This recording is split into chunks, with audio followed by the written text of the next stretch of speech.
బండని శిల్పి రాయని చెప్తే ఒక విగ్రహం అవుతుంది. కాబట్టి సార్లు కూడా మనల్ని అట్లా చెక్కిరు కాబట్టి ఈ మెదడుకు కొంచెం పరిజ్ఞానం అనేది పెరిగింది. ఈ కామెడీలు ఇవన్నీ పనికిరాదు. సో ఏదో టైం లేట్ అవుతుంది ఎండాకాలం కాబట్టి ఉపన్యాసం ముగిస్తున్నా. నెక్స్ట్ మీరు మాట్లాడినట్టుగా స్వచ్ఛందంగా ఈ మైక్ వల్ల చాలా మంది సక్సెస్ఫుల్గా ఎదిగిన వాళ్ళు ఈ మైక్ వల్ల పట్టుకుంటే లాభాలు కూడా చాలా ఉంటాయి. ఇక్కడికి వచ్చి మాట్లాడాలంటే దమ్మో తెలుగో ధైర్యం కాదు, గట్స్ స్కిల్స్ ఉండాలి. స్కిల్స్ ఉంటే మాట్లాడితే ఎక్కడికైనా ఎదుగుతాం.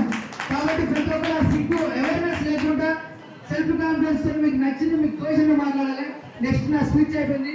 ఈ వేదికని అలంకరించిన నా తోటి పూర్వ విద్యార్థులకు, అమ్మాయిలకు సహకరించిన అమ్మాయిలకు, సార్లకు, 10 మంది సార్లు వ్యక్తిగత కారణాలు ఆరోగ్య పరిస్థితుల వల్ల రాలేకపోయారు. సమయం లేదు.